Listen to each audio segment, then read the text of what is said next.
Hey guys, and welcome to Get Life Podcast Kunai. This has been a long time coming. We're going to do this episode finally after 5 years of memes and saying that we would never do it and just like trashing on it. We're going to do it finally. Today we're talking about Oreimo. I'm joined with Kevin. Yeah, season 1, of course. Well, the only season of Oreimo. There is no second season. Tragically got canceled after the first season, but you know, we gotta cover it anyhow. We have to cover it, even if it's just one season. Before I get into it, I'll just explain to you guys what Oreimo is. So Oreimo was a light novel called Oreimo by Tsukasa Fushimi, and then AIC picked it up for the first season. Yes. Kevin? Alright, so for you new folks, Get a Life Podcast Kunai is a monthly anime discussion podcast under the Get a Life group.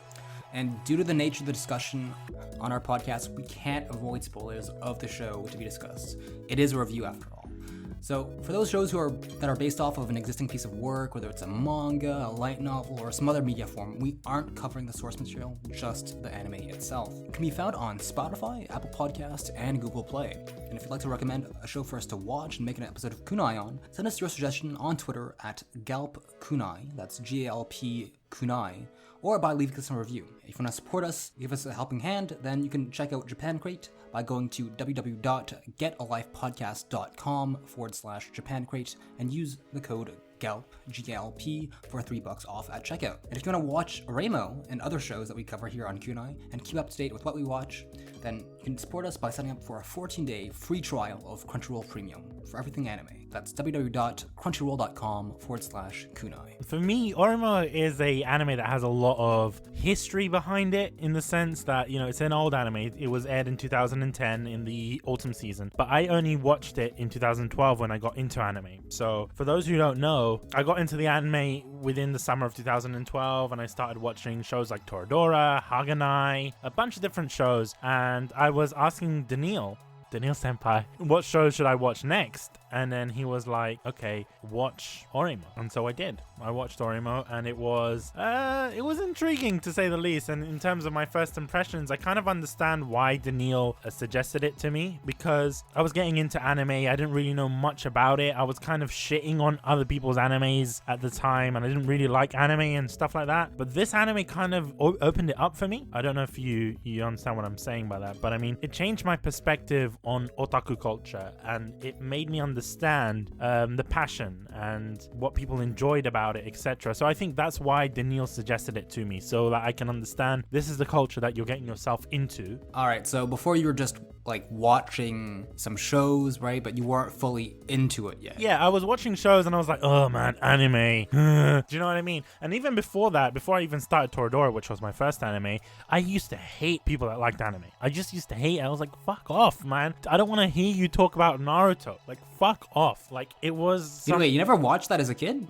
No. Because like, I tell people that I got into anime, like, I think we got into anime, I think, at the same time, more or less. But I'd still watched stuff like, you know, like Pokemon and shit before that. Well, I mean, right? back And, like, then... you know, like everyone and their dog has seen those shows, right? True. I get it, but I mean, back then, I don't really consider it anime. Like stuff like DBZ, Yu-Gi-Oh, Gundam, even Sailor Moon, I didn't really consider those shows as anime because they were on Cartoon Network, they were dubbed in English, and they were kind of marketed as children's cartoons because they had a lot of the stuff removed or stuff like that. So I didn't really consider that as anime. Do you see what I mean? Then when Naruto came around and people were like, oh yeah, Naruto, and when it was being simulcasted, everyone was like, yeah, Naruto, it's Sasuke and all this. I was like, no, just stop this weeaboo shit. And people used to go to cons and there are kids doing like fucking like ninja hand seals and shit, like jumping off of walls, Naruto running through the school. I tell you something, you mentioned that, but there was a lot of kids. There was a kid, I don't want to say his name because maybe he listens to this podcast, but he was like one of the popular kids, but he was into anime as well. And then he didn't really say that he was into anime because it would have dropped his street cred. Oh, he's doing the hand motions for the jutsus, right? And then he would be like, cats, you know what I mean? Like, you know in Naruto when they do that and they do that explosion thing, he does that, and I was like, are you serious? Like, come on, like, are you really doing this? Like, you're 17 years old and you're actually so I didn't really see that as a positive thing, and obviously Oreimo helped me to change that. I think how times have changed. Now you're the one with like 7 Oppai mouse pads, aren't you, Bish? Oh man, I went to Marvelous AQL and they had this life-size Yumi mouse pad for one of the characters, and then life size? What? Life size, yeah. It's like I don't know. It's like a couple of kilos. It's like 3 kilos. and Oh, dear, they okay. slammed it on the table and actually broke my boom arm. So this is a new boom arm that I'm using now. It didn't smash the boom arm, but it cracked it down the middle. I only realized that when I got home, but be on the lookout for the episode on Gap, by the way. But yeah, that's true. Now I'm the person. I'm that weeb. I'm that this. I'm that. It's kind of weird though, to be honest with you. That now I'm that person in the shoes.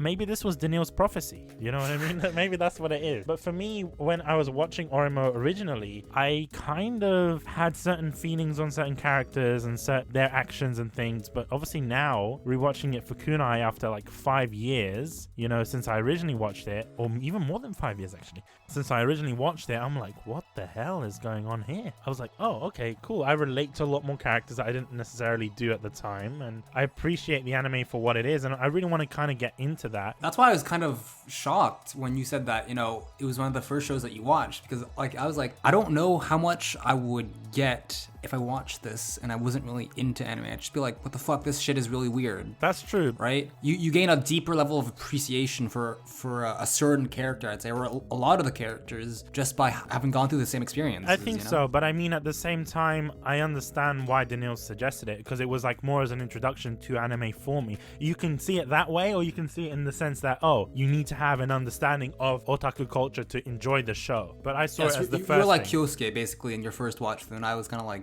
did you know? No Yeah, way. basically, Okay. yeah. I see. Yeah. So you're saying you're tsundere. I think is that what it is? Oh god, let's not get into that. But we'll get into it. I just want to know your first impressions though, because you mentioned that you were kind of like Kirino in that sense that you're going into this as a otaku, right? just in terms of first impressions, obviously this isn't like the other shows that you suggested where like I didn't really know about it beforehand. I think everybody back then knew about Oreimo. It was like one of the shows and shit that people were always talking about, and especially with season 2, right? You'd have to live under a rock to not hear about Oreimo, at least, right? So there's a whole shitstorm of controversy surrounding it. People like just like changing doing 180s on the show and stuff, right? It was a huge point of attention back then. So I heard of it, and that's exactly why I haven't seen it until now, right? Because it's got a bad rep, I'd say, in a way, because of the second season, right? So I've never really bothered with it, because in my head I was like, look, if the ending of the show is trash anyways, then why would I bother with the first season? It's kind of like Game of Thrones season 8, right? Like, why would I fucking recommend Game of Thrones to someone now, knowing that it's a shit show at the end, right? No matter how good the beginning is. So that was my attitude at the beginning. So I really went into this show with zero expectations. My expectations were in the negatives, right? I was really expecting a complete shitstorm out of the show when I first started. I wasn't expecting much. I was expecting some sort of generic rom-com, you know, some tsundere characters, whatever. Something really, really generic. But I was pleasantly surprised with the first episode, actually. It's just that I found that the two main characters, Kyousuke and Kirino, are really relatable, right? They're kind of like two sides of the same coin that I think that everyone in the community can relate to. Because, you know, at first, when you're first getting into the community, right, when you first started out, like back in 2012 for you and me, for example, right, you were kind of like this outsider, and you really don't get what the hell is going on. You're like, what the fuck is with these people's like weird obsessions, right? But then there's also Kirino, right, that you can relate to now, seeing it in retrospect. I just find that simple shit in the first episode, like, I don't know, like Kyosuke's mom walking in on him, right, and him trying to fucking like hide the DVDs and shit. Oh, that's right. That's relatable, man. That is relatable. I think everyone can relate to that. You know, when I was watching that originally, even in the rewatch, I'm like, shit, man, I need to delete all of my porn. I need to like hide my mouse mads. I need to do all of this shit. But I mean, I think even now, it is kind of relatable for anyone, even if you don't watch anime. Like, you've got that like interest, the paranoia. Like, yeah. I felt paranoid when the mum went in, and then she was like, oh, I know that you have this and you have that, and you're playing. Yeah, she just calls him out on it right away. I was like, fucking hell, man. Like, imagine anyone's mom doing that. How would you feel? You'd be like, kill me now. Exactly that reaction, right? That relatability that makes him kind of charming as a main character. But also, what surprised me was Kirino. I just knew that she was like a tsundere or whatever, right? I wasn't expecting much of her character. But the reason why I find her really relatable is that even her brother, right? Nobody in her family knew that she was into this until the first episode. And I relate hard to that because, like, if you were to meet me outside, at school or just at community events or whatever, right? You wouldn't guess that I'm into that sort of thing. And it's the same thing for my roommates. Like one of my roommates, Greg, right? He's just like this buff Haitian dude, right? He's listens to like hip hop and rap and shit. Like he's the last fucking person that you'd think is into anime, but he is, right? So me and my friends, we're kind of like this group of like closeted otakus in a way. Right? Even for me, Kevin, I'll tell you something about my life. Like, I was like that after Oreimo, actually. I kind of got into a lot of stuff that was mentioned in there because I thought, wow, this is cool. This is kind of motivational. I saw Kirino struggle and I saw how happy she was because of anime, because of eroge, and because of manga. And I kind of got into a lot of eroge. You know, I got into eroge, I got into galge. I know this sounds weird. And that's why Daniil, I did mention it in the God Only Knows episode. I mentioned that Daniil suggested God Only Knows to me because I was into that kind of stuff. But Oreimo was the anime to get me into that kind of stuff. At first, I was kind of closeted like you, and I kind of, in a sense, I still am. But at the same time, I think what changed me was when I was in university, when there was this gentleman that was just taking the piss out of anime fans, and he was calling me a weeaboo, and I was just like, you know what? I've had enough. I'm gonna bring my Oppai mouse pad in, and I did. I was just like, fuck you guys. I'm a weeb. I owned it. But okay. I mean, I kind of felt forced into doing that because I just couldn't handle the shame anymore. And I think it's important for all of us out there, like, not to really give a shit about what other people think. And that's something that Kyousuke does mention within the anime time and time again. I get it, like, there is family to worry about and there's this and there's that. But I mean, what makes you happy, and you can't really deny yourself of that. I think that's one of the main messages of the show. And whether or not that is something that, you know, is fictional like the show is, or whether that's what you can really apply, I think that's a whole nother point of contention. That's a whole nother can of worms that we can discuss later on, right? And I think that it's complicated, man. It is complicated because at the same time you're like, yeah, I really get this show, really feel for what the character's going through, right? And you can relate to them in that sense, but at the same time you're like, I don't know how this would work if you were to try it in real life, you know? I don't know, because for me, for example, back in high school, right, I would have no fucking posters in my room related to anime at all. Even now, right, coming back from, I went to Otaku-thon here in Montreal mid-August with my roommates, and we all bought posters, right? But me and Greg, the two more closeted guys, we only bought posters that were, I hate to say this, but like quote unquote tasteful, right? So there's like a Black Lagoon poster, right? And there's like a Samurai Champloo poster. None of them are ecchi at all in any sense. Because you mentioned that you don't have any ecchi posters. Like I think you mentioned before. No. When I told you about my mousepad collection, you were like, if I had that, I would get disowned. I would get disowned, man. If they have more ecchi sort of items or any sort of slightly sexualized items, they would be disowned by their family. They'll look at them like saying, what the fuck? Me, on the other hand, I've got a wall of oppai. Like, I've got my mouse pads mounted on the wall. I've got, like, my Senran Kagura, I've got Senran Kagura artwork framed. That's because I kind of, I don't want to say got over it. I just stopped giving a shit. But I know everyone is different. But do you still feel the same way? Like, do you still feel that if I do have any sort of more weeaboo style things or more like otaku things in your living space, do you feel that people will see it and then treat you differently, kind of like how Kirino was treated differently from Ayase? I really think so. Honestly, I don't want to spoil too much about, you know, Ayase and her character, right? But I do think so. I think that one of the strengths of the show is just how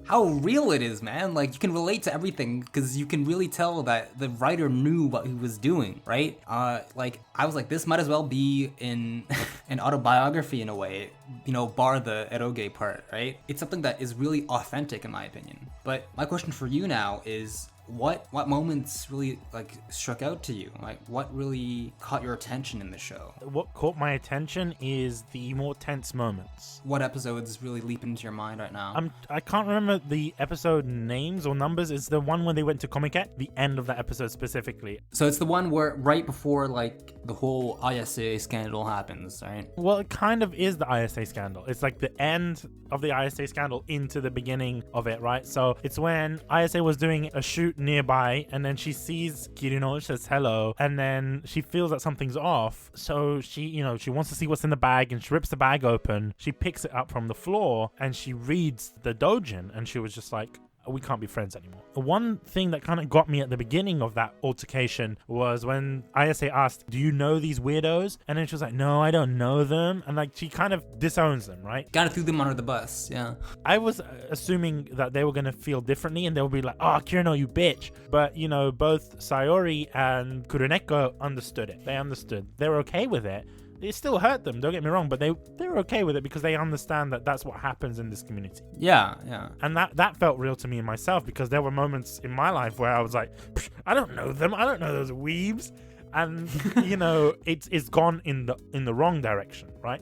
It's gone in the direction where people were upset with me because I insulted them, and then people find out that I'm a, you know, otaku, and then it's like, well, now I have no friends. I don't have otaku friends, and I don't have quote unquote normal friends, right? I thought that similar thing was going to happen. I just felt really shitty, you know, when I saw she just read them and she didn't do anything. She just closed it and she said, oh, we can't be friends. That got me hard. That's episode 5, actually, because episode 4, if I remember correctly, that's when it ends with, like, you know, Ayase popping up, and episode 5 is when the shit hits the fan again. And actually, that's the episode that I have the most notes on, not gonna lie, because that was a roller coaster of an episode for me, because for me, the reaction wasn't like, oh, I feel like shit. I was just like, I didn't understand what was going on. I was kind of fucking furious at the beginning, because I was like, this is such a train wreck of an interaction. How does it go from having a normal conversation with someone to you ripping open someone's bag, and, you know, just like it was just so much drama in such a short period of time, right? And I was like, this is so over the top and unrealistic. I don't see this happening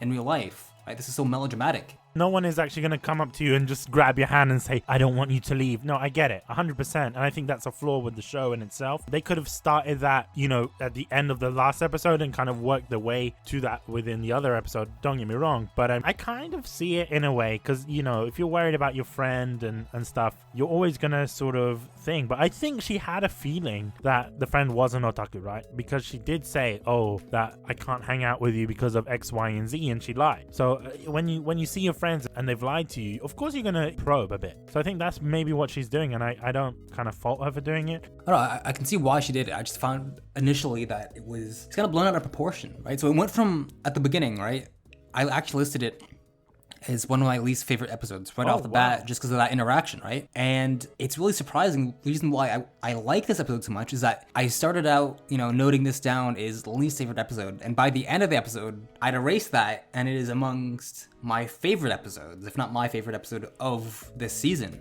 actually. Why is that? Just because of the aftermath and the impact on the other characters. It really made me stop and think, you know? Just a fun fact, on the day that I was watching that episode, I was like, all right, I'm gonna get through like 4 episodes today, take notes for all of them, and I started with episode 5, and I didn't have time for the other episodes that day. It was just episode 5 because I really had to stop and think before I really took my notes, because it made me reflect upon, you know, what it means to be part of this community, right? What outsiders and other people think of it, right? It's an introspection on the meta, on what it means to be part of this otaku culture. While it can be frustrating, I find that the episode does an excellent job at showing why otakus have such a negative image in the public, right? Because I wasn't expecting her to mention the whole, you know, oh yeah, there was this, I believe, a serial killer or a serial like rapist or whatever who said that, oh, I play these eroge games, right? And that paints a very negative light on this community from the point of view of outsiders, right? So I totally understood that, but oh yeah, I'm totally with Ayase, right? It's unreasonable. I think that, you know, with lolis and stuff, it's a really fine line, right? It's really controversial, and it remains controversial to this day. But what really made me click was that, oh my god, these are the exact same arguments that are being brought up when people are talking about mass shootings, right? Oh yeah, like FPSs make people violent, they make them go on shootings and stuff. And I'm like, I can't say that violent games don't lead to mass violence and then turn around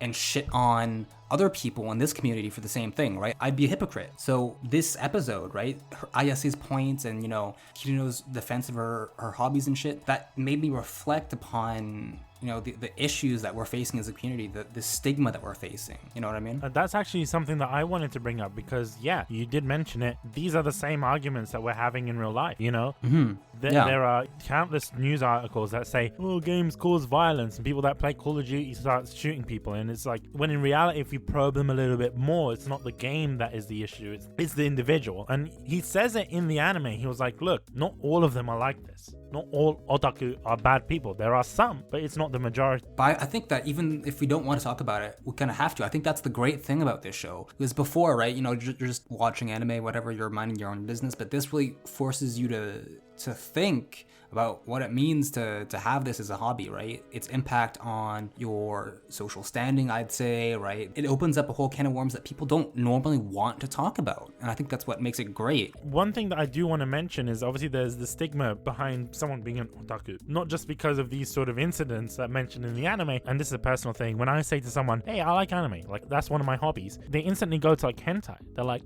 oh, you like hentai? Yeah. And I'm like, yeah. No, I like anime, but I'm into hentai, don't get me wrong, but I'm like, I like anime, right? Bish is an honest man. I'm an honest man because, I've had enough of this bullshit. That's the first place that people go to because that's what they're told. This is anime, and this is otakus, and all otakus are like fat bastards that are just jerking off in their basement. That's what people think when they think otaku. They don't understand that even the word otaku is like, it's an obsession, it's a passion. Because you can get train otaku, you can get car otaku. Like the amount of people, there are people that go and meet up for car meetups. Correct me if I'm wrong, but my understanding is that, otaku in the West just means someone who's into anime. But that's correct. Were to call somebody an otaku in Japan, it actually has a negative connotation, if I'm not mistaken. Because you're like overly obsessed with it. But not necessarily with anime. There are people that are, I mentioned before, car otaku, like different types of otaku. Otaku is like an obsession. It just means that this person has a particular obsession with a particular thing. It tends to be associated more with anime only because there are more fans of anime more than anything, I would presume. Because there's a whole industry based around it. There's a whole town in Japan, Akihabara, that is kind of based around it. It kind of upsets me when I say to someone, hey, I'm into anime, and they're like, oh, aren't you this, aren't you that? And I'm like, well, everyone has their hobbies. Like, there are people that are into trains, there are people that are into sneakers, and they just love collecting shoes. Do you see what I mean? So I don't understand why being an otaku is very stigmatized. I know in Japan it might have been the case that there were some incidents that happened in the 70s and the 80s, and it's just kind of stigmatized it, as you see with the dad. Well, I mean, if I'm not mistaken, it's still an issue even in Japan today, right? Even if you're Japanese and you're an otaku and you live in Japan, if I'm not mistaken, there's still this stigma associated with it. It's a stigma, but at the same time, there's an industry that's making a lot of money from otaku. It's an industry that is airing these shows on TV. Like the fact that Oreimo in itself had a TV airing in Japan. I don't understand why that stigmatization is still there if it's so out in the open. So it's a weird one because it's out in the open, yet it's all hidden. Like no one's going to admit that they watch this shit, even if they do, even if they enjoy it. And that's upsetting to me. It is. It's interesting that you say that because for me, even though I really relate to this show, I'm still like, okay, this show has helped me kind of understand the community better, right? It's funny because actually after this show, I started hanging up some posters in my room, right? Nothing not safe for work, mind you, but still I hung up some posters related to anime, which was like a huge step forward from what I've done a few years ago. I would never have done that before, right? But I'm still at a point where like me and my roommate, my two roommates are both into anime, but me and my roommate Greg in particular, we talk about this all the time, right? And we're like, especially him being at a business school, right? A prestigious business school. The words anime would never leave your lips, ever, right? Especially for him, because the moment you say it, and the moment you're associated with that, people put a label on you. Boom, right away. It's like you're a delinquent. Yeah. No, there was literally an incident where he was at a party, right? And there's this guy going around, like just popular kids, right? And like he's pretty well connected. And anyways, there's this guy going around, just pointing at people like, hey, yo, have you guys heard of like this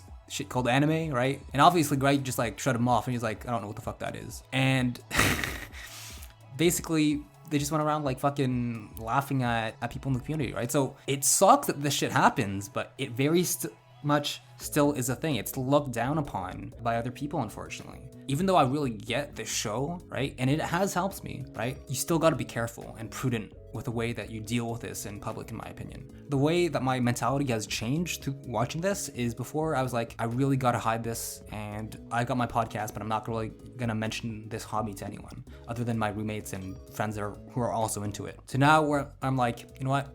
I'm still not gonna mention it outside at school and stuff unless I know that the other person is also into it. But I'll at least, you know, put up some posters and stuff. Whatever happens in my room is my business, right? People, like, if they want to judge me for that, then whatever, they can fuck off, right? But yeah, I still think that there's just so much prejudice and stigma around it that you still, even now, right? After it's blown up, after there are more legal streaming services than ever before with like Crunchyroll, Funimation, Netflix, and you know, all those other services, it's as popular as ever. But even now, like decades after it was brought over here from Japan, there's still the stigma that persists. So you got to be careful with that. That's the way I see it. Once again, I don't know why they would have laughed at that, but I think it's mainly because people see anime as like this ecchi sort of thing, right? I don't know where they get their sources from. The media that, you know, covers anime is kind of biased, right? Because when people talk about violent games, for example, right, they'll show shit like Doom, right? People like with lots of gore and stuff, and they'll show footage of violent games, and they'll like cut to like, you know, mass shooters, and they're like, oh, we can clearly see that, you know, they use video games to train and stuff and whatever, right, to push their narrative. So the way that it's portrayed in media is all very biased, and it's the exact same way with shows, right? You don't hear about, I don't know, Re:Zero. You don't hear about Black Lagoon, like anime that have basically equivalents to normal shows, right? Normal media. They always cherry pick the shit that makes anime look bad, like, you know, like eroge and stuff, right? Or like very frequently stuff related to loli content, you know what I mean? So obviously the public's gonna have a very skewed perception of the community. And also, other than that whole, you know, oh, it's erotic and stuff, that perception that people have that, you know, oh, all anime is like hentai basically. Other than that, there's also something that you mentioned before, right?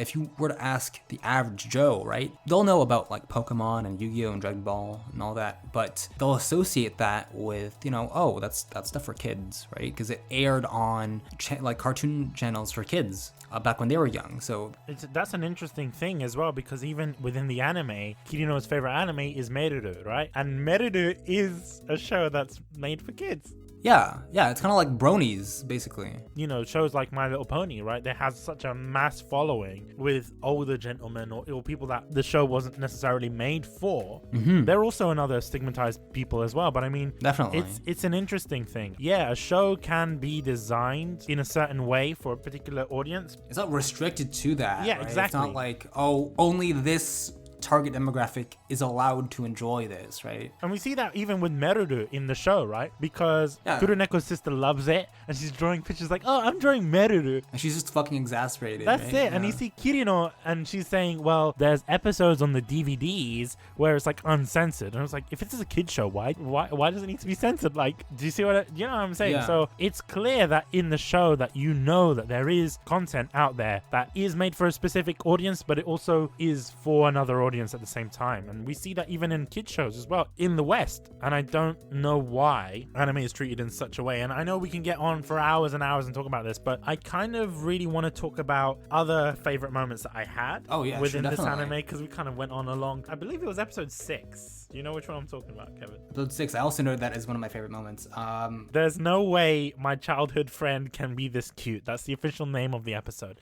Yes. It's a great episode. It really is. It's basically filler, but I've never seen filler in any anime that's actually so entertaining. I think it was needed. Like, I don't say this often, but I think it was really needed. You think the filler was needed? This is what I wrote in my notes. I think it was needed because the first 5 episodes were really fucking intense. Just think about it. In episode 3 already. Episode like 1, 2, and 3 is already about, you know, oh, the confrontation with the dad and stuff, her trying to come out to her family about her hobby, right? And it ends with Kyousuke confronting his father. And then episode 4 and 5, right? That's about confronting Ayase, right? So the first 5 episodes are basically just them trying to confront different people in Kirino's life about her hobby, right? So it's super dramatic and intense and shit. And you need a break from that, right? It's all well and good, but you need a bit of laughs once in a while, something to cool down the tension, right? So I think episode 5 was really needed. We needed some diversity in the show. Not that there weren't any funny moments in the first episodes, but in episode 5, you really feel that, you know, hey, not only are we getting a break from these super serious and controversial topics, you're also getting a look into Kyosuke's life, right? Because in the first 5 episodes, and I would say for most of the show, you don't really get to know much about Kyousuke. You get to see him in action and stuff, his personality, but it's always in relation to Kirino. You never see him on his own. You never see him without Kirino in the picture. And episode 5, or episode 6, my bad, gives you a look into that. That's true. And I think also what I like about it is just it's such a cute episode. I know that's so shitty. It is. It's shitty for me to say that. Like, that's not a really good answer. But I mean, for me, as you said, yeah, it kind of breaks the tension. But I'm just like, I want them. Like, I want that lifestyle. You know what I'm saying? Like, I see that and I'm envious. It's such a weird, quirky episode. It's like the granddad is like, you think he's dead? And he's like, oh, fucking hell. Like, is this how this episode's gonna be? Honestly, I thought of Nichiju when I was watching episode 6, honestly. Just the way that it was done, right? The comedic moments. Yeah, of course, man. It's like it builds on each other. And the fact that even the grandparents are shipping, basically the grandparents are like shipping them. The grandparents made the episode, honestly. Like, do you know what gets me the most? The fact that the granddad was like, did you guys do it? Like, I was like, yeah, I know. I was like, what the fuck? Yeah, what the fuck? Like, me as a granddad, I'm not gonna go to my grandson or my granddaughter and be like, did you guys fuck? No, but you don't understand though. Like, I don't know how it is in Egyptian culture, but in Asian culture, it's always like, up until high school, it's like, no, don't get into relationships. Don't think about sex. You must focus on your studies and bring honor to the family, right? And as soon as you go to high school, it's like, where are my grandchildren? You know, like it's a similar culture with us. I think in Arab culture it's the same, but it's more like, oh, you're not allowed to talk to people until you get married. I'm like, what the fuck? How? What? Like, what? Like, by the way, when can I expect you to get married? Where's your spouse? Well, yeah, at the same time, it's like you get to a certain age, you're not allowed to talk to girls, you're not allowed to talk to guys, you're not allowed to do this, you're not allowed to do that. And then you hit a certain age, and it's like, come on, yeah, I want you to get married and have grandkids. I'm like, come on, yeah. Like, if I can't talk to people, how am I going to get into relationships? Like, how does this work? Yeah, that's the kind of thing I saw. So when I see that, I'm like, shit. In general, like, I don't have childhood friends like that. I don't have, the whole childhood romance thing. You know what I'm saying, right? Like someone that you grew up with and, over time you fall in love with. I didn't have that. I didn't even go out to anyone else's house. So this was weird for me when I saw that. I was like, wow, I never went to anyone's houses when I was a kid. Never mind. Even now, I don't go to people's houses. Like, do you know what I mean? So I saw that and I was a bit envious of that. I was like, I want that. I saw that and I was like, that granddad's a nice guy. He's a weirdo, but he's a nice guy. And the grandma also want them to fuck. The fact that they put them in the same room. I died when he went to his room and he was like, fuck, where's my bed? I don't see my bed. And then she comes running out and they check her room. There's just like 2 beds side by side, right? And they're like the grandparents just like snickering in the corner.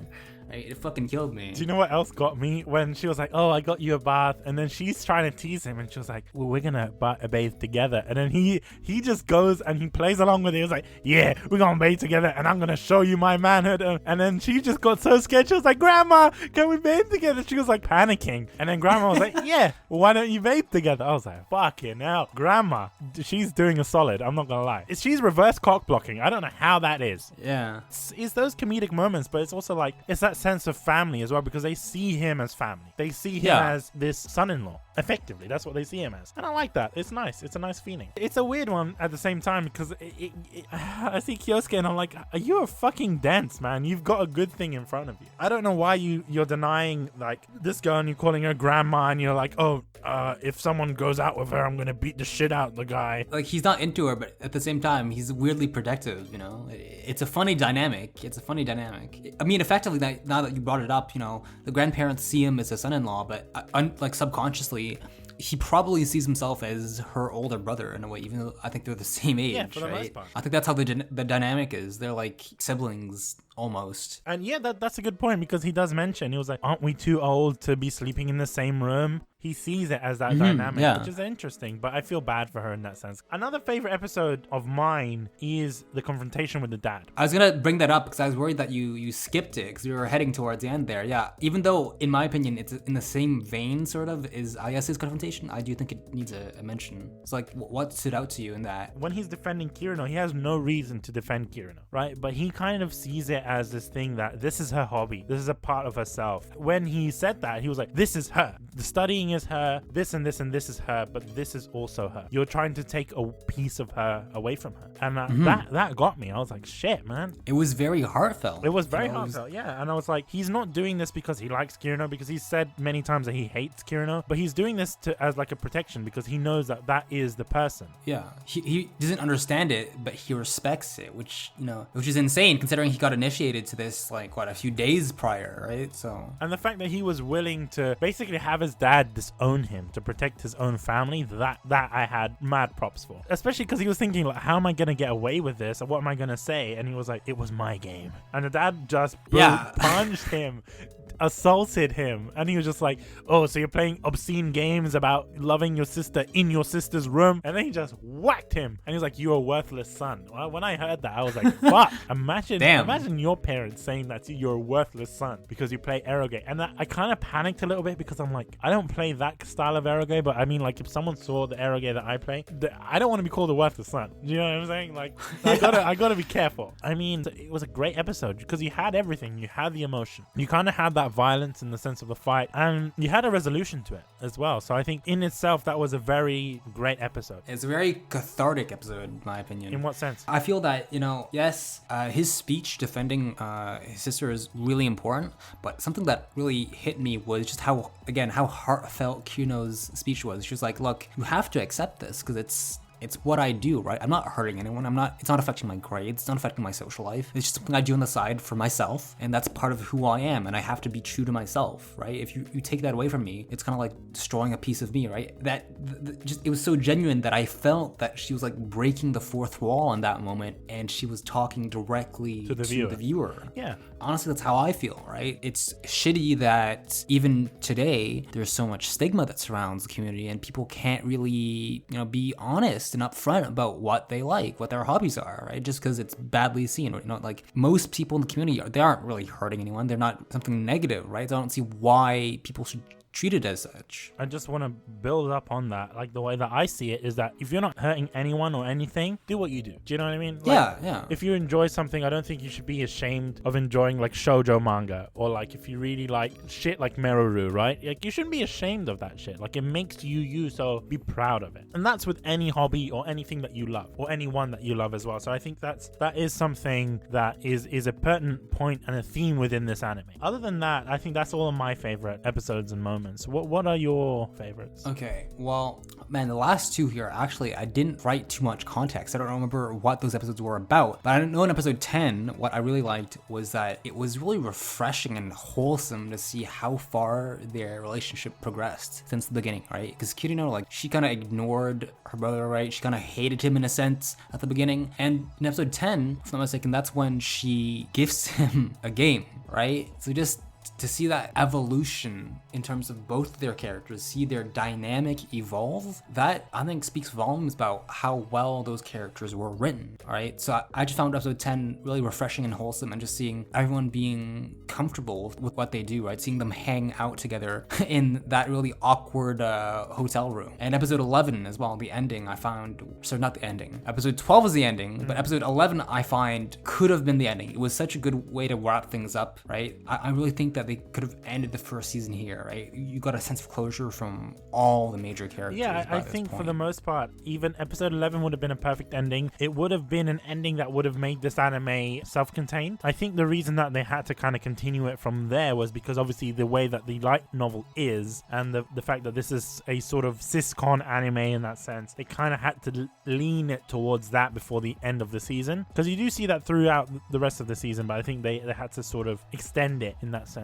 so that they can put that part in. Oh yeah, definitely. They didn't really have a choice, but I found it was such a nice way to wrap things up. Just having another episode after that, it felt kind of weird, I completely agree. Is there any other favorites that you've got? I think that's about it, really. Yeah, that's all I have for my favorite moments. The way that the anime is sort of paced is great because every couple of episodes you do get a filler or a filler style episode, but as you mentioned before, it doesn't really feel like filler. It kind of gives us an insight into other characters and their relationships with each other, etc. The story itself, I think it gets very confrontational in the beginning, and then towards the end kind of dies down and becomes a sort of slice of life type show. It changes halfway through the season, which I do appreciate, but I mean, I would have liked it to see a bit more altercations between characters, etc. Really? Yeah. I kind of felt burnt out after the first 5 episodes, and I was like, I want more of this. I like this. You want more? Yeah, no, the anime excels in that sense. Do you see what I mean? For me, I was like, look, I found that as good as the first 5 episodes are, the confrontation with the dad and the confrontation with Ayase, it's kind of like a deja vu, because at the end of the day, the same thing's happening. You're forced to confront these different people about your hobby, right? We've seen it before. And I was like, I don't think that, like, we get the point by now. She needs to be herself, and people should be able to enjoy this, be part of this community without being stigmatized. It's been repeated twice now, and that's why I was really happy again with episode 6, is that we got a break from that tension and all that serious stuff, and we're finally able to see Kirino, kind of enjoy herself without being forced to fight off other people all the time and like defend her hobbies, right? So I find that it's a natural progression for me, honestly. Yes, she had to confront people about it at the beginning, but people around her who are important to her have come to terms with her hobby, and she's able to more or less, enjoy her hobby, without fear of being judged for once. I didn't really necessarily see it like that, but the way that I saw it was just like, it kind of died down a little bit, and I kind of wanted to see more of it because it was very exciting how it was. Do you see what I mean? But how could they have continued this? I don't know how they could have, to be honest with you, because it's like there isn't much in way of doing that. It wouldn't feel natural. I'd rather them, do what they did and move on. Do you think it would have been beneficial to have had the altercation with Ayase later on? I think that'd have been interesting. Yeah, it's like she thinks everything is good, everything's well with her father and all that, and then boom, oh shit, there's this like because it was literally an episode after each other, and I think the fact that they went out to Comiket so early on wasn't that great, because it's like you're going to Comiket, you don't really necessarily know these people. Another thing that I want to mention about the story is that everything seems to happen just magically. What do you mean? Because Kirino is like a Mary Sue in that sense, like she's the perfect character, like quote unquote. So how is it that she wrote a novel and then she's getting an anime? Like, do you see what I mean? It's going so quickly. Then again, you could play the devil's advocate and be like, the only reason she got published and she got the adaptation is because something got canceled and they just had to make something, and they're like, oh, there's some random shit that's being written, let's yeah, but I mean, she got published before obviously the anime, so that. And now that I think about it, actually, Bish, you did forget about it, because there were more altercations with the fucking director in the show. I completely forgot about that, but there was a whole, him having to confront the director and shit about. Well, that was a shitty thing. I'm not gonna lie, I didn't enjoy that. Yeah, I forgot about it completely too, but there were more altercations. Yeah, but it wasn't altercations between Kirino, and it was just shit. It was like, okay, cool, Kuroneko just went in and berated him, but I was like, okay, there's no fun in that. That arc in itself didn't need to be there to begin with. Do you understand? Like, I feel that if you could take that whole making an anime and that arc was just removed, I would have appreciated that. Really? Yeah, man. No, I gotta disagree there, because if anything, I find that it kind of felt forced to me. Like, it was just going too quickly. I didn't like that. Okay, let's admit it that it did go a bit quickly, but I do think that it was refreshing to get this kind of look into the workings of the industry, right? Because it's all rainbows and flowers and shit, right? People, I think it's really relatable to people even outside of the community, right? Who are into like games and shit, or just publishing normal books, right? Like, what you want as an author, as a content creator, and what gets produced, those are two completely different things, right? You can't, it's a complicated process, and I think that they showed that really well. There was no need to put that out unless it was like a dig to AIC. How do you determine whether there's a need for something? I don't get that. I mean, it just doesn't need to be there, Kevin. It just felt like it was tacked on. I didn't see any sort of like worth to that episode, because I mean, we could have got it in something else, or we could have just skipped to a more like useful episode in terms of plot. I think that was just, it was ridiculous. Okay, cool, she got upset because they didn't like her ideas, and I get it, but it's more of the same. So that's why I didn't like that episode. That's what confuses me though. You're like, I don't want more of the same, but I want more altercations, right? Like for me, I was like, I'm kind of done with this. Can we move on, please? Like I get it. Stop ramming it down my throat, you know? I don't know, Kevin. It's a weird one because it's like I want to see more altercation with Kirino. I want to see Kirino defend herself because it's always the case that it's the brother defending Kirino in both situations. But she does defend herself. Well, she defends herself with the dad, but it's not like she didn't get punched by the dad. It's always the brother that's getting the brunt of it. I want her to sort of see how she gets out of those situations properly. I don't want her to rely on her brother. Do you understand what I'm saying? Other than that, in the story, like we've been talking about the altercations and the drama for the entire episode now. So one question I'd like to ask you is, do you think that this show is misleading? And what I mean by that is that, if I'm not mistaken, I'll check right now on Crunchyroll, what are the tags for Oreimo? I think it's like romance and... let's see, drama, romance, comedy, slice of life. So like, I thought it was like a rom-com, right? Those are like two of the main tags.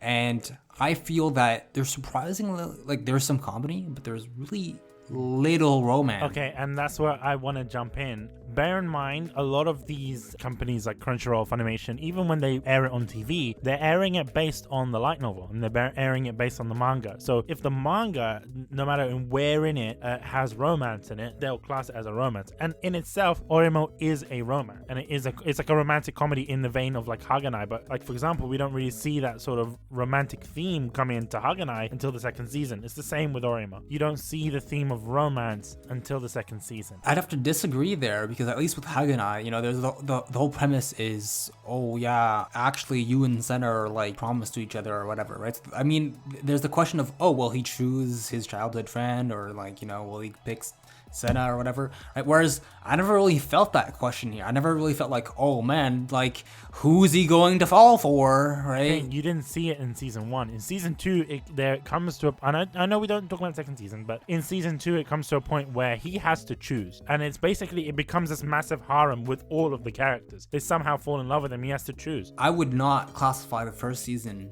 as a rom-com. No. So what would you classify it as? I agree with the drama, I agree with comedy, but I don't see it as a romance. It's true. I don't necessarily see it as a romance, but you do see it in particular points when Kirino is playing the games, right? And then she was saying, oh, it's not the same, like when she's buying the ring and the earrings, and she wants the brother to buy the earrings for her. I think you're kind of stretching it there. No, because she does say, she's like, oh, it's different when you're getting a gift from someone you love, and then she turns around and she's like, do you know what I mean? So you see the sparks of a romance starting to form within the first season. I completely disagree. I gotta completely disagree there. I find that, the way they frame it, yeah, sure, it could be like, oh, she's into him or whatever. But the way I saw it was time and time again, right? Each time that he defends her hobbies, that he defends her interests, it is as her big brother that he does I'm not talking about Kyousuke. I'm talking about Kirino. Kirino is thinking about it differently. I don't know. Maybe she was just really tsundere, but I just don't see that dynamic. I don't think that within the first season, if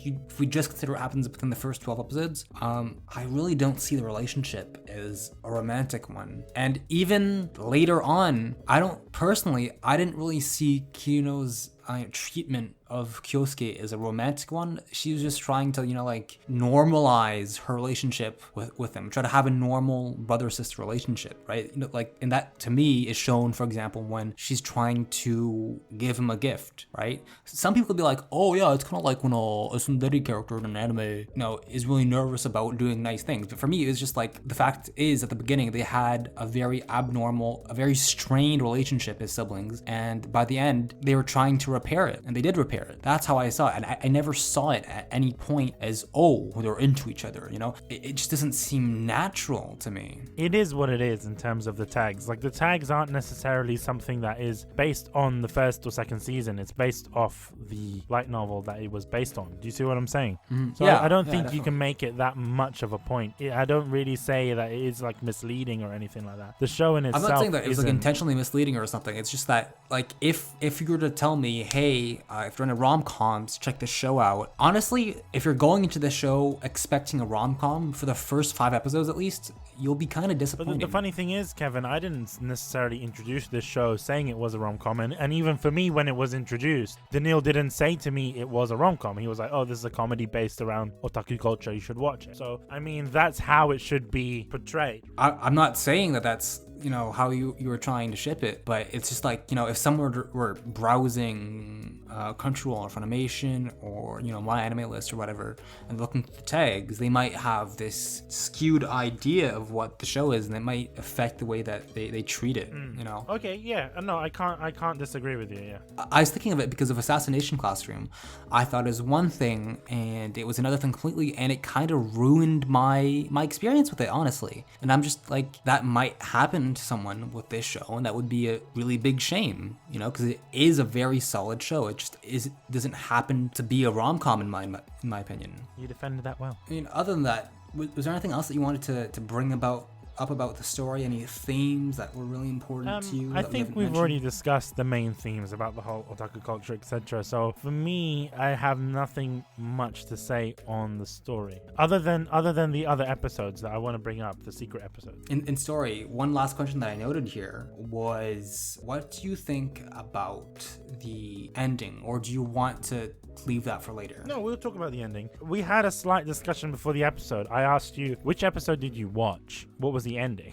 And you're like, episode 12. Yeah, and I was like, what the fuck? What do you mean? Like, there's one ending. Like, what are you talking about? There are 12 episodes on Crunchyroll. When I originally watched the show, I wasn't using any sort of services like Crunchyroll or anything like that. Originally, my first watch, I watched 15 episodes of Oreimo because there was an original net animation, which is like an OVA, but it wasn't aired on the internet at the time in 2010. So that contains the true ending. So if you go to Crunchyroll now, episode 12 will be... My Little Sister's Device can't end here. And I only noticed this when you brought it up to me today. At the very end of the title, there's in parentheses in all caps, it says good end. That's interesting, right? A good end, and there's a true end. So the first episode of the OVAs is the true end. And that is where I'm going to spoil it for you guys, because obviously if you're going to want to watch season 2, it kind of makes sense, because in season 2, it starts from when Kirino comes back from America. In the true ending for Oreimo season 1, she leaves to go to America without telling Kyousuke. So the ending that we saw on Crunchyroll, they kind of have an argument about them leaving.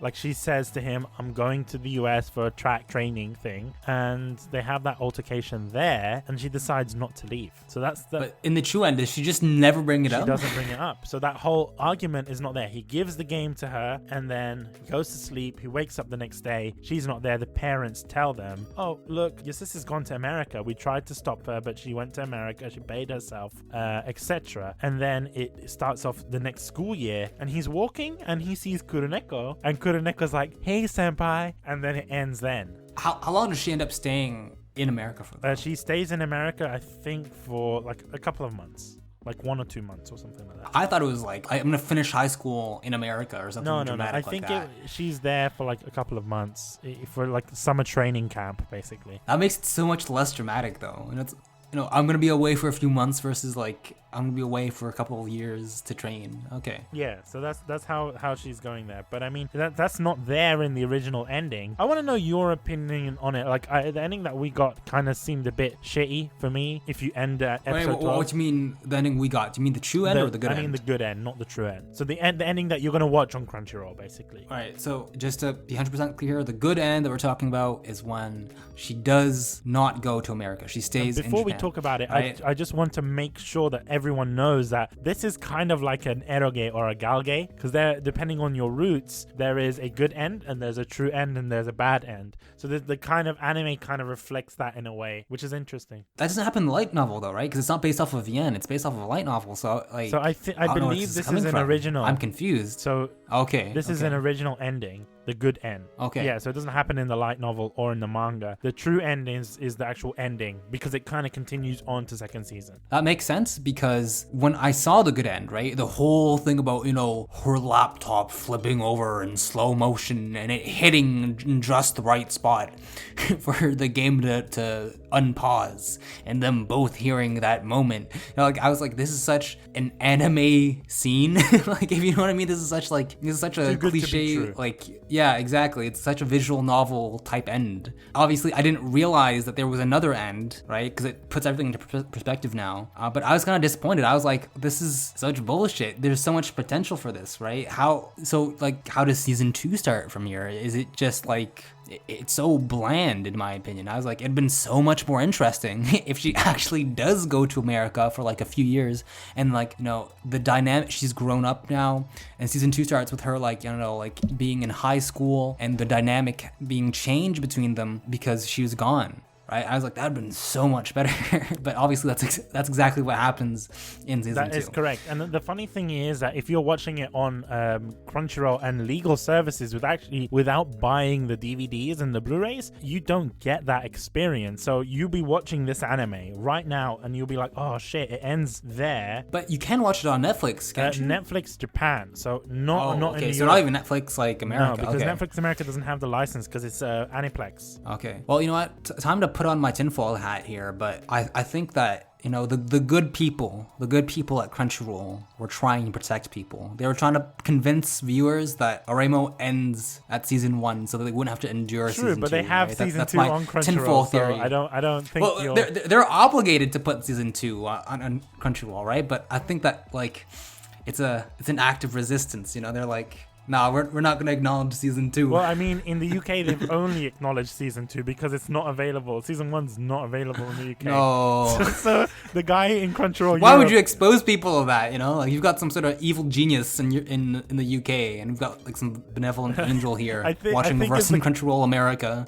Crunchyroll Europe is just like, you know what? I don't like anyone, so I'm gonna have to punish everyone with this. I think that's probably what it is. I had to go through season 2, so y'all have to go through season 2 as well. And that's the only thing you're gonna experience. That's the worst punishment, by the way. You're gonna have to know my pain. That's the shittiest thing, but I think that's what's going on. It's an interesting thing because the good end that we get sort of encompasses Oreimo and makes it a show that doesn't need to continue to a season 2. It just ends the show, and it's kind of perfect in that even sense. With a true end, I have to ask you this question, but if we were to take season 2 out of the picture, would you rather have the good end or the true end? I'd rather have the good end. Really? Yeah, okay. Because the true end leads on to a season 2. I'd rather that it doesn't lead on to the season 2, even not thinking about a season 2.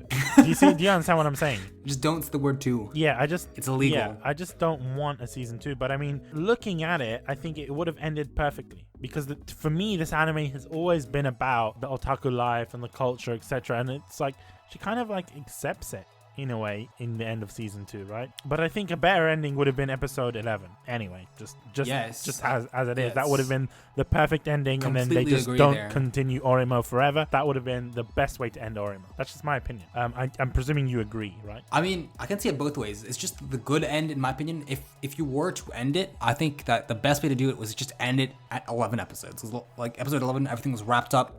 Everything was resolved. It was a satisfying end for all the characters. But if I had to choose between the good end and the true end, again, the good end feels really melodramatic, and I was like, it's not realistic at all, right? It kind of goes against the other values of the show, right? Which is portraying this very authentic picture of being a member of the community. And I don't know about you, but I've never had my laptop flip over, hit the spacebar, and then resume playing on this visual novel at the exact moment. That's a Deus Ex Machina at that point. Yeah, that's like Oreimo Ex Machina bullshit, you know? Like, that is next levels of plot device. But I think at the same time, it had to be that cheesy because they were going for the whole Galgay sort of endings, right? The whole multiple end. The fact that they went for that. Yeah, that is true. If you play a Galgay, they always have that cheesy good end. And then the true end always has some sort of drama, but it ends off happy, right? It's just natural. I get it. I completely understand why they did that. But it raises up the point, were they doing this for DVD sales? Because within the anime, they mention, oh, you get extra content within DVDs, etc. So it's like, did they do this secretly to get more people to buy DVDs for it. Because the only way you can technically watch these now is if you buy the Blu-rays and you buy DVDs. You get 3 extra. Actually, no, you get quite a lot of extra episodes. You get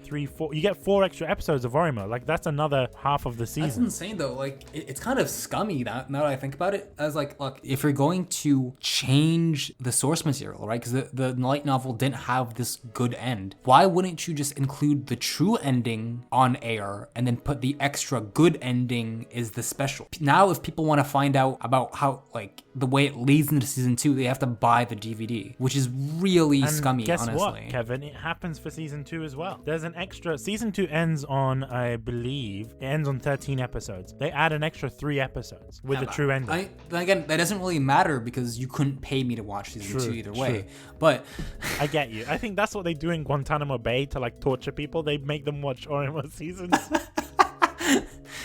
That's what they do. Cruel and unusual punishment. That is what it is. It's illegal to watch Oreimo season 2. I think so. And people are just like, just bring out the waterboard. Just waterboard me. I'd rather do that than watch season 2. Clearly, it's a tactic for people to buy the Blu-rays and things, and I get it. It makes sense. Oreimo is still something that is obviously hotly debated today, so it's a kind of scummy thing. I'm surprised that Crunchyroll weren't able to get those OVAs, because I've seen it with certain anime. They do have the OVAs on there. Even Funimation does it as well, like stuff like Baka to Test and all these other shows. Even Ass Class, they get the OVAs in, and like My Hero and stuff, they get so it's like, why can't they get it for this show in particular? Yeah, and also it's confusing for people going to season 2, like if for whatever reason you decide to go into season 2, you're just like, wait, hold up, I thought she didn't go to America, and then you have to like somehow get access to the extra episode. Not a fan of it, honestly. I honestly would have enjoyed the show a bit more if you hadn't told me that there was a true end,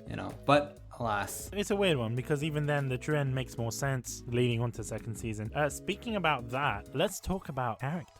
What do you think about the characters within the show? Because that is an interesting one. I'm gonna go right into it and talk about Kirino because honestly, don't tell me Kirino's best girl. Shit, look. I already spoke to Will, and Will was like, if Kirino's Kevin's best girl, I'm gonna leave. No, just look. All I'm gonna say is that she gets a whole lot of shit for what happens in season 2, and I haven't seen season 2 yet. She does get a lot of shit. But I find her to be, again, extremely relatable. True, I can't deny that, Kevin, but she's a pile of shit. She's like Yukimura. Like, she's worse than Yukimura. Oh, wow.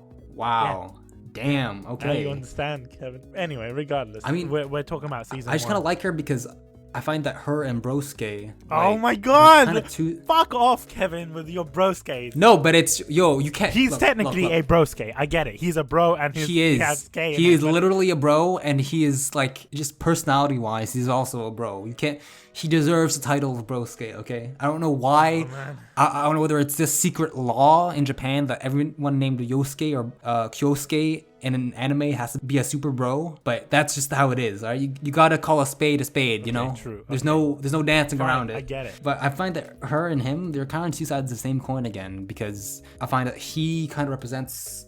We've all been through that phase when we first start out, where you don't really understand the hobbies, and I still don't understand Kirino's hobbies, right? Even now, right? It's been, 7 years since I got onto this community, and even going to Otaku-thon about a month ago, 3 weeks ago, there were a lot of people, like a lot of cosplays and stuff where I'm just like, that is, it's kind of questionable. I don't get that. I mean, if you want to buy those super suggestive, shall I say, like body pills and stuff and take them home and all that, or buy like panties and stuff at the convention, I mean, you do you, sure. As long as you aren't like doing any shady stuff to real people, as long as it's not getting in the way of your own health and stuff, then what? You do you, right? It just goes on to show that, no matter how well you think you know the community, there's always going to be like stuff that you don't know about, right? So that shocks you, that surprises you, right? Because it's just such a diverse genre, right? There's so many genres of shows here, of manga, of games, that you'll never see the end of it, honestly. And the other side is Kirino,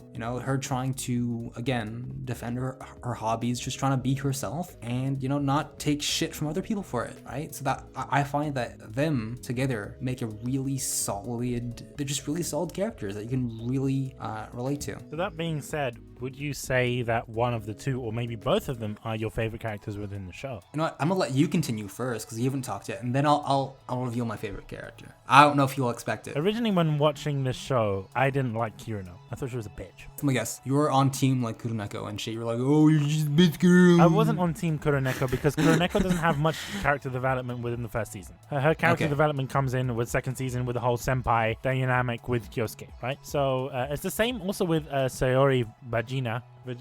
You know, that's a funny name. I love that name. The way she introduced herself fucking killed me in episode 2. You know, she kind of speaks like Hamsuke. You know Hamsuke from Overlord? No. Yeah, from Overlord. You know the hamster. Oh, the hamster. Yeah, you know how Hamsuke is like gozairu. He speaks. Yeah, he has he's the very formal accent and it's shit. not formal, but I think it's like overly like it's as if someone like doesn't know how to speak Japanese and they're learning it for the first time. It's like that. And they learn from like light novels. Yeah, that's basically Sayori Vagina, right? That's how she is and the way that she speaks. I think as characters go, I'm not on team Kuroneko for first season because she doesn't get any sort of character development. You just riled up a storm. I'm warning you right now. You're gonna get like a shit ton of hate mail for that.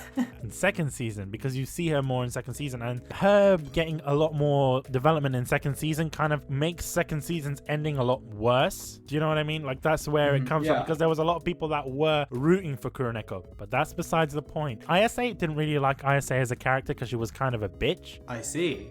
Okay. She felt kind of fake. Like she was only there for her friend when her hobby suited her. Do you know what I mean? She wasn't there for the thick and thin of it. I kind of appreciated characters like Sayori and like Kuroneko because they were true friends. Yeah, they got into shit with each other. They would argue with each other. They'd be like, oh man, you're anime shit and you're this and that. And I kind of related to that. I was like, oh, that's so cool, man. We do this on Kunai all the time. We just berate other people's best girls and anime suggestions and we just talk shit. And that's what the anime community is about. We talk shit to each other, but we know that it's we don't necessarily mean it and we're talking out of passion. I don't know about that though. I wish the community was that respectful, but just spending like 5 minutes on like my anime list or like on Twitter, like oof, the shit you see on there. When I started in this anime community, the community was very respectful. I don't know about now, but I mean, I think you're just being like, oh, back in my day, maybe, right? And yeah, I think you're looking at it with rose tinted. I think so, but I mean, at the same time, even if it is always like that, we always have our niches, and it's like even with Kirino, right? When she first went to that IRL meetup, she wasn't really talking to anyone. She only ended up talking. No, she didn't talk to anyone at all. She didn't talk to anyone at all until she went to the after party, and I'm pretty sure that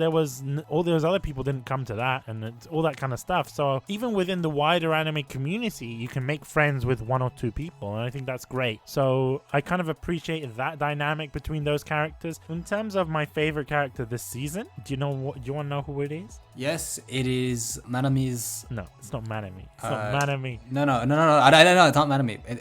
It's her grandmother and grandfather. Well, they were funny, but I mean, they're more side characters more than anything. Come on, is it Brosuke? It's not. It's actually Kirino. It's Kirino.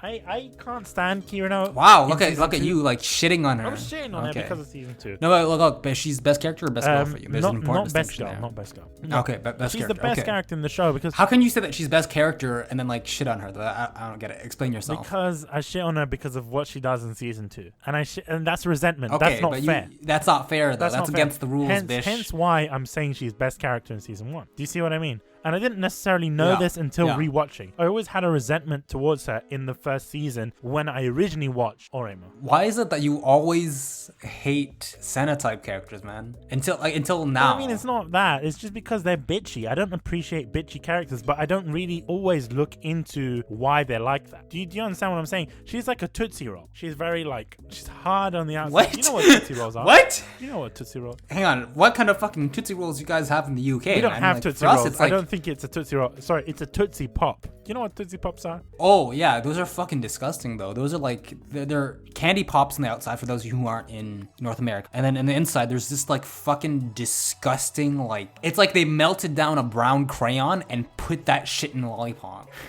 I'm also talking about the fact that she's hard on the outside, like hard candy shell, and she's soft on the inside. And you only kind of figure that out when you learn more about the character. I didn't really realize this in the first season when I was watching this for the first time. I just hated her. I was like, she's such a fucking bitch. Like, I didn't like that. And that's the same with Senna, and obviously... Even at the end? No, I'm talking about my original watch. I know, but even at the end of your original watch, at like episode 10 of the season... Yeah, really? Because bear in mind, Kevin, I watched the true ending, and I didn't appreciate what she did in the true ending because she wasn't true to herself. Fair enough. So that kind of grew the resentment. Wait, and what'd you say? What? Hang on, you said that she wasn't true to herself in the true ending. I gotta disagree.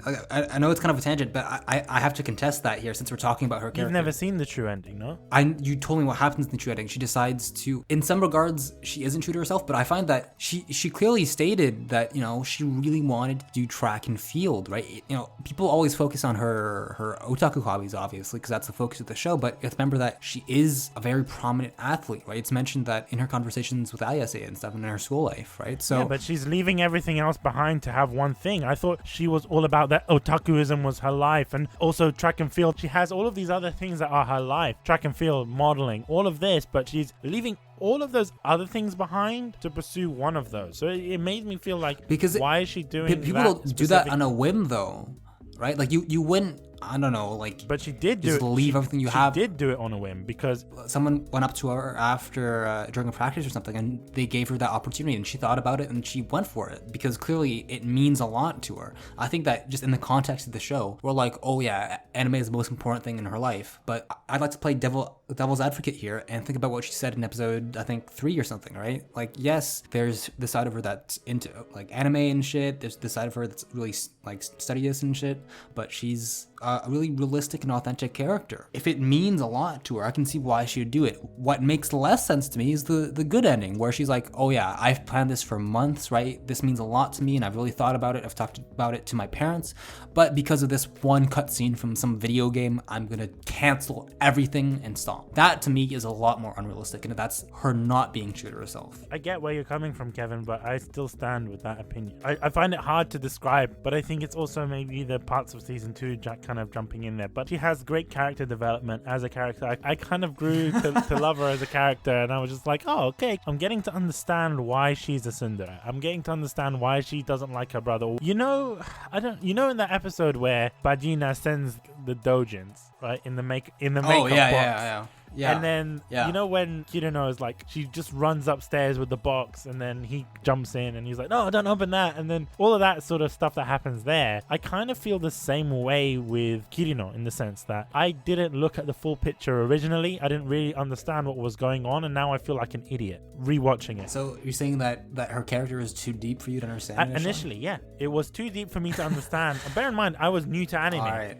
Okay, fair enough. The next time I saw Oreimo was literally now. Like, I'm coming from like 2012, 2019, 7 years having not watched this anime. And I have a new appreciation for her. And also for Kyousuke. I always thought that, yeah, Kyousuke is the plain character, as they kind of meme about in this anime. He does. Can you blame yourself though? Like, even when I started out, right, I was like, this guy looks like Shinji, you know, like what the fuck? He looks like no name ice cream, you know, like vanilla ice cream. And his hairstyle doesn't help him out at all. His hairstyle, like if I'm not mistaken, he usually wears like a white chemise, right? Yeah, so he looks like he's like just in some sort of like random school uniform. Yeah, but despite all of that, despite his bland looks, his broliness shines through. That's so true. But I mean, I appreciate the lengths that he goes to protect his family, and the lengths that he goes to kind of protect justice. You know, even if he doesn't like it, even if he doesn't like the character, he will just protect what is good. I'm guessing you want to know who my best girl is, Kevin, no? Wipe like season 2 from your mind here. Okay. All right? Just think of season 1. In season 1, my best girl is not Kuroneko, because she doesn't get any character development. It's Manami. You fucking told me that it isn't. What? You literally, I said Manami, and you were like, oh no. I didn't say that. I said Manami's not the best character. I'm talking about best girl. Best girl's different from best character. What the? Hang on. So you're like, oh, Kuroneko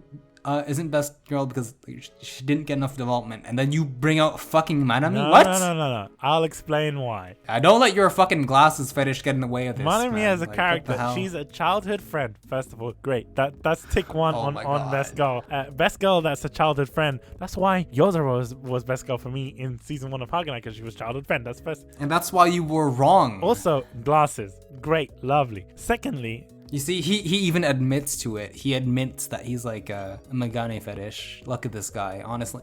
Like, you just lost all of your credibility. I had no credibility to begin with, Kevin. That I agree with. I completely agree with Bish. But continue, yeah. Not only that, it's just the way that she is. She's just a nice person. She's just so nice, and she's just like, she teases him. And the way that she does it, I'm like, I want that. I want that. Do you know what I mean? Like... look, I'm at the age where I'm gonna probably get married like in like 5 to 10 years. And it's just like, I want that. She's the ultimate wife. Bish, you thirsty motherfucker. When you're at the age of like a marriage age. Okay, Gramps. Well, see? That's I relate to her because she's like grandma as well. At the same time, Kyousuke calls her grandma. So it's like, I wouldn't mind. I would not mind. All right. No, but she's best girl. 100% she's best girl. What about you, Kevin? Okay. Before I say Kirino, I'm just gonna go over. You're gonna say Kirino. I know you're gonna say Kirino. Before I say anything, I gotta mention Kuroneko because I feel that if you kind of like glossed over her really quick, and I feel that if I don't mention her at least, we're gonna get a lot of flack. People will be like, well, actually, she had a lot of character development that you guys missed in Well, season no, she one, did. She and, got character development in terms of, oh yeah, she's helping out her family and then etc. But you don't really get to see Kurino's character development in season 1 unless you watch the OVAs. Yeah. Unless you watch the OVAs. That's my point. We don't get to see enough of her, and honestly, because it's so focused on Kirino and Brosuke. And you don't see that character development start until you see the true ending where Kirino is actually out of the anime and Kuroneko kind of jumps in for those last 4 episodes. So like you see little glimpses of something good. I don't feel that she gets enough attention. I'll be honest with you, Kevin. If we were to watch those 4 episodes and actually include them within the kunai episode, our opinions on Kuroneko would be a lot different. Oh yeah, that's a shame though, because I'm never gonna watch season 2. I'm saying it right now. No, I'm not talking about season 2. I'm talking about the OVAs. If they were included on Crunchyroll. Oh, okay. That's what I'm trying to say, because obviously we don't watch things that aren't considered as this first season, right? If we were to watch the OVAs, my opinion on Kuroneko for this first season would be a lot different, and I would be saying maybe my best girl choice would be different as well. It would probably be Kuroneko. But yeah, as a character, yeah, she didn't really get much development. I think people that are listening, please don't be upset with what we're saying, but it is what it is. You can't deny fact. One character I think you kind of disrespect though is Saori. Really? Yes, she's kind of like Kuroneko in that she doesn't get that much development, but I do think that she does, just like Kuroneko, you do see glimpses of something great. That she's kind of this mentor for them, right? She's kind of like this anime sage, if you will. She is the Neo. Essentially, yeah, exactly. And she's kind of like making sure that these two are getting along, right? That if you think about it, she picked out these two because they were the ones who didn't talk at the first meeting, right? So she went up to them, she approached them, and she tried to get them to talk about what they're passionate about, right? So she kind of was the catalyst for the dynamic we have at the end of the first season. I don't think that you give her enough credit for that, right? Obviously, Brosuke is very important in that, but I think that she played a pretty big role as well, because she's like coordinating with them. She was sending them stuff. She was like sending Kyosuke's messages and stuff to try to get them to meet up and all that, right? So I do think that you can't sleep on her, right? True. But okay, finally, best girl. So my best girl is No, just kidding. It is Ayase. What? Kevin, are you fucking serious? No, Kevin. You could have said Kirino. I would have been okay with it. You know what? If you had chosen like Kuroneko or anyone else other than Madarami, I would have been able to like be like, all right, fine. You're right. But you know what? You're on the same level as me, okay? Wait. Are you serious here? Yes, I'm fully serious. We're not joking. You're actually serious. I'm fully serious. Okay. I'll let you explain yourself. That's something I did not expect. Best character is the character that you think is, the most wholesome, the most well developed, person that you like the most, right? Which for me, by the way, I didn't mention, but it was Kyosuke. Oh, okay. For obvious reasons. But best girl is just kind of like the meme. A meme. It's the meme category. Okay. Best character. All right. So not gonna lie, her design's really nice. Sorry, her design she's Kirino but with black hair. Continue. You shut your whore mouth, she bitch. Is. Nah. Kirino has a better design. Kirino's got the little fang the like disrespect. Senna has and Haganai. I thought you were gonna say Kirino, but no, I disrespect you so much, Kevin. Okay, continue. She's got a nice design. Okay, cool. What else? Okay, but other than that, she's a fucking bitch. I think that look. Oh my god, can I fucking finish it? Okay, sorry. Continue, Kevin.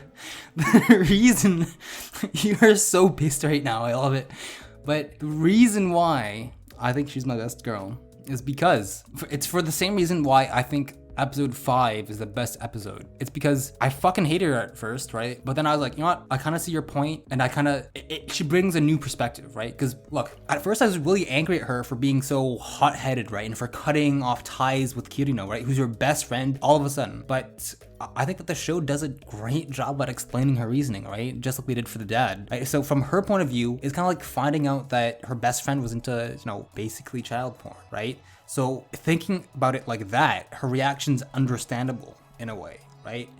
It opens up this whole new can of worms about what is acceptable in fantasy and all that. And let's admit, a lot of the viewers who watched the show probably got upset at the way she reacted, right? And they probably fucking hate her for that, right? And it might prompt you to think, well, you know, that's completely unfair. She's being a bitch, just like you are, right? But I think that's the entire point. I think the author is trying to show that, look, you can't expect fair treatment from outsiders because that's not what happens. You don't get that consideration when people judge your hobby, right? People don't think about the fucking ins and outs, right? They think about it the same way as the dad or as Ayase, right? So the way that she reacted got me mad at first, but now I was like, wait.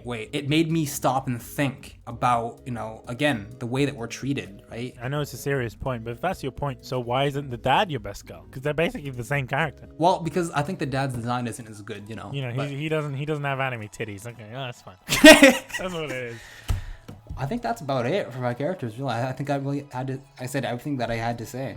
Same here, man. Yeah, but speaking of design, though, right, which I really did like for some of the characters, again, Ayase, I just want to talk about the art style and the animation. Like, what are your thoughts on it? The animation is quite nice. Like, I did mention before that there's a lot of sort of ecchi shots in this anime, right?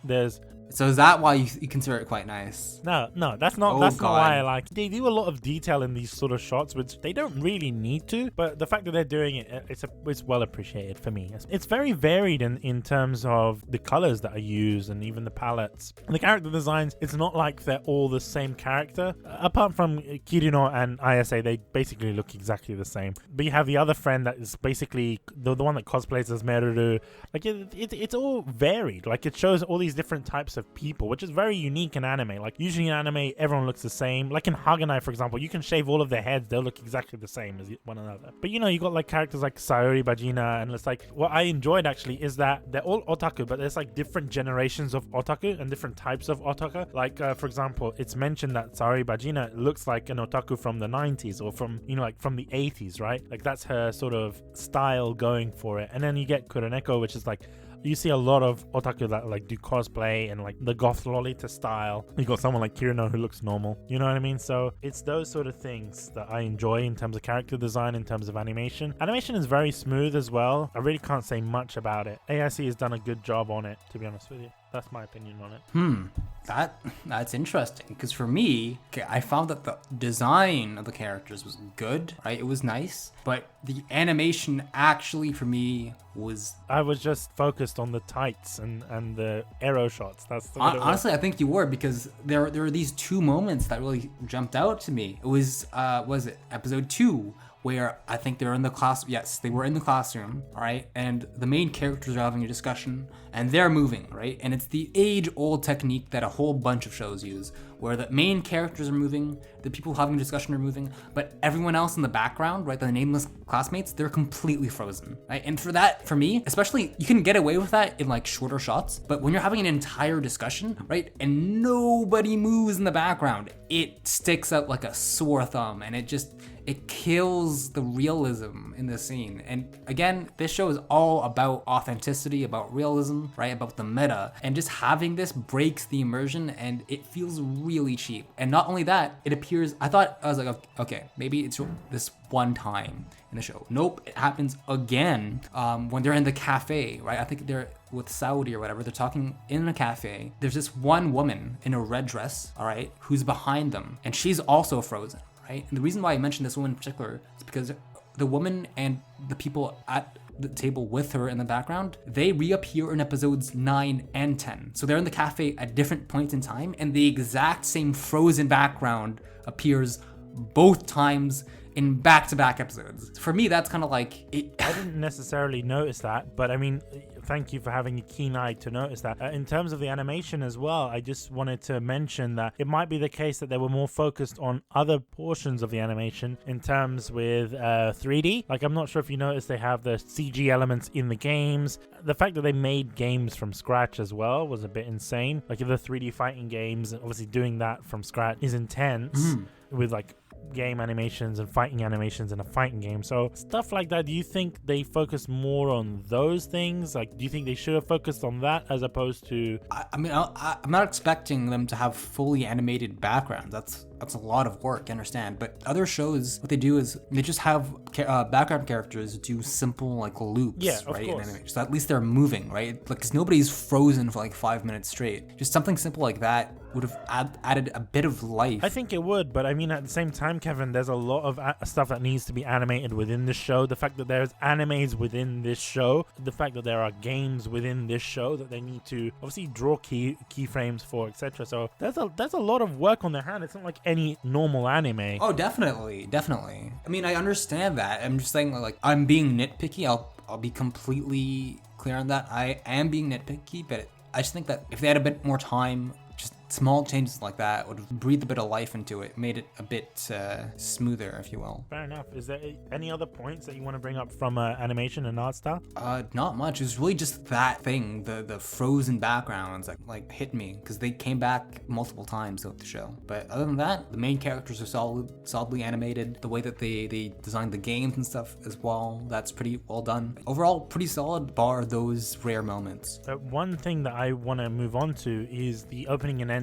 I'm not sure, I don't want to really say much on it, but I'm not sure if you've noticed that each episode has a separate ending. Yeah, I didn't notice, I'll admit, until like episode 4. I have the habit of just taking notes on the opening and ending, like the first episode, and then like halfway through and at the end to see like if my opinions change on it. And I was just like, okay, so the opening's the same, but the ending, like, I don't remember seeing this before, right? And it doesn't sound the same either. Because I remember writing for the first ending in episode 2, I think, that it felt very, very generic, right? Because the music's solid and stuff. Animation is boring, though. That's the thing. Solid music plus boring animation isn't great. Well, I think the endings most of the time is just fan arts and like key arts and stuff like that. It's just a slideshow. There's nothing that's moving, right? That's what I actually noted.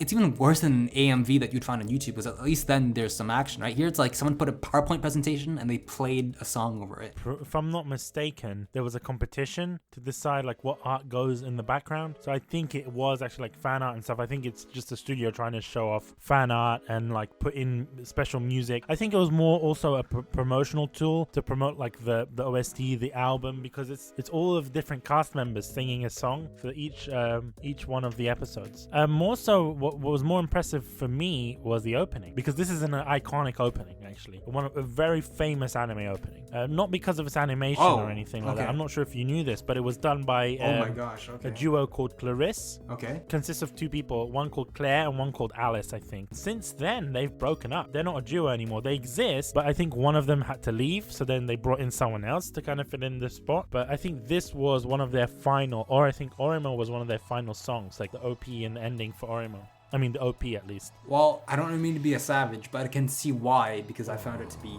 really Get out of here, Kevin. That's like, the OP is great. So fuck off. Animation for me. No, we're not. I'm not talking about the animation. I'm talking about the song. Like the song. Ooh, yeah. No, I found that the OP was good despite the music. That's my opinion, Vix. There's the same repetitive beat. Like, I'm gonna have to go to listen to it again, but I remember there being the same beat, right? It's the same. The speed doesn't change. It's the same beat, the same sound the entire way through, right? There's some other stuff that varies, but that same bass line remains throughout the entire thing, right? They also did the OP for Nisekoi. I don't know if you like the OP of Nisekoi because you're shitting on this one. Fucking hell, Kevin. Oh, but this one was like, the music was lackluster in my opinion. I didn't really like it. It was really monotone. I know you focused on the fact that Kirino was doing that hair flip. Like she was in like, was it like a L'Oreal advert? Like, because you're worth it. Like, it's just like, That's the best. You don't see that anywhere in the anime. That's like the best shot in the whole anime, that hair flip. I wish I had long hair so I could just do that. It's just like the ultimate fuck you. Like, imagine doing that. You go up to someone and you have an argument and you just do that hair flip and you just walk away. That is the ultimate fuck you. That's what I get. It's like a mic drop. That is the ultimate mic drop. I love that. I wish I could do that. But that's really all I have to say in regards to the opening and ending. And in regards to the music, it's all kind of sort of generic rom-com music. Nothing, anything notable. Yeah, that's just my opinion. I didn't know much. Like, I noticed that there's like some jazz pieces that are like okay, but it gets the job done, right? Not shitting on it. It gets the job done. It's just nothing noteworthy for me. We already noted our gripes and grumbles throughout the episode. Really, I'm not sure if you want to bring anything additional up. Overall, I mean, I think it's very easy to enjoy Oreimo as long as you forget that it's Oreimo and ignore all the things that you've heard about it online, because people have shit talked the show. But I think that people have shit talked the show from the second season, not really the first season. Yeah, but people might not realize that, right? People, like, for me, people were shit talking the second season. Because of that, as I said at the beginning, I dismissed the first season too, right? Because I was like, why the fuck should I watch the first season if the second season's bad? But honestly, if your friends are wondering if they should watch it, they definitely should, for the first season at least. You know, on its own, I find that it's very solid. It fills in this niche that not many other shows do well, in my opinion, and it's just portraying the life of, you know, people in the community of otakus. In a sense, it kind of does the same job as Shirobako, and like, yeah, it's more production side. This is the life of the viewer. You know, and I think I appreciate that, and I think that's really why I wanted you to see it, and that's why I was memeing it from the beginning of Kunai, because I really wanted to have this conversation on it. In terms of would I want to see a second season? No, because the anime kind of felt self-contained in that sense, at least with episode 12. If you're watching the OVAs, of course you want to see a second season, at least from my perspective. I kind of did want to see a second season. I won't be seeing the second season either, just because I don't feel that it's what I'm looking for in this show. My final thought on this anime, like, because you've already suggested that you would suggest this to other people, but for me, there's a lot to learn from this anime. There is a lot of learning points, etc., in terms of otaku culture, etc. So if you're new into anime, I wouldn't say watch this straight away. I would say maybe watch a couple of animes, maybe at least 5 to 7 anime before you watch this, because then you'll understand a lot more of the references. You'll understand the culture a bit more. You'll understand that you will be outcasted in some occasions for what you love, and also you'll learn that it's not bad to watch anime. It's not bad to have a fandom, to be part of something.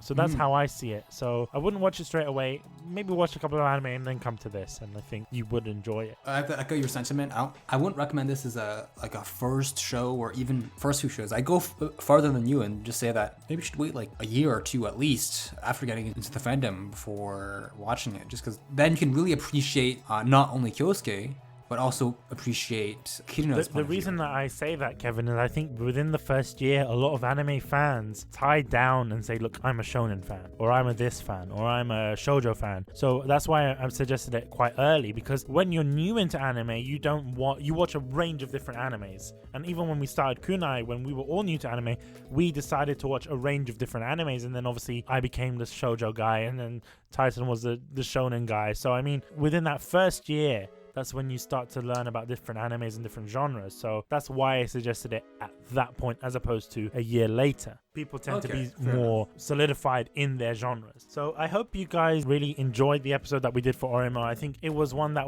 had a long time coming, and obviously I enjoyed having this discussion with you today, Kevin. It was obviously quite nice. It's always nice to kind of talk about the culture and the industry, especially when we can tie it into a Kunai episode. It's one of our more introspective episodes, honestly. It's not often, not every episode, that we really get into the nitty gritty of, you know, I'd almost say that this show is philosophical in a way. Right, it's not often that we get to have those sorts of discussions on Kunai. So I do think that it is a special episode in that regard. No, of course, 100%, because obviously, like, the next episode that we're going to be doing, and I'll let you announce it, but, you know, even the episode before this, when we were talking about Overlord, and even the episode before that, they don't always have these topics, and we don't always get to sort of have a conversation within an anime podcast, you know what I'm saying? So it's great to have this sort of commentary. It kind of felt like it wasn't really necessarily about the anime, it was more so about the industry. That's why I felt this episode went, and it's great to have episodes like that, because we did the same sort of thing with Shirobako, even though I wasn't on Shirobako episode, but you know, I know that you guys had that sort of underlying conversation, and it's always nice to have conversations like that. But before I continue, Kevin, what is the next episode of Kunai? So the next episode of kunai is going to be Good Luck Girl. And I don't think many people have seen it, but if you're listening to this now, do prepare yourself for that episode. I think that you're in for some good laughs. It's a very solid comedy. You do have a point. Yeah. It is such an underrated show. So underrated. It is. It's very under the radar. I think that most people just have completely forgotten about this show, honestly. But it is a comedy great, in my opinion. It is up. It does slapstick so well. There are so many other references, right? So if you watch JoJo or like Death Note or like there's just references left, right, and center with that. For me personally, it's among my favorites. Just as a reminder, I just want to thank our sponsors, Japan Crate and Crunchyroll, for supporting us. So remember, if you want to support us, go and support our sponsors. In addition to that, if you do want to keep up to date with what we watch on Kunai, you can always check us out on our Discord page. If you go to www.getalifepodcast.com/Discord, we've got anime channels, gaming channels, and then we can obviously talk about stuff spoiler free and obviously spoiler filled as well. In addition to that, you can also check us out on our Twitter pages. Mine, as always, is at Get a Life Podcast. Kevin? And mine is at Tolvray, at TOLVRAIE. Yeah, and hope you guys have enjoyed this episode. Make sure, I really want to have a conversation about this with you guys, whether it is on Discord or on the Twitter page. So please tell us what you think. Tell us who your best girl is. Tell us what you think about the industry in general, who your favorite character is, how the story was for Oreimo. And please keep it to season 1 because I really don't want to talk about season 2. We're going to forget about season 2. It doesn't exist, okay? Hope you guys have enjoyed this episode, and bye-bye. See you guys.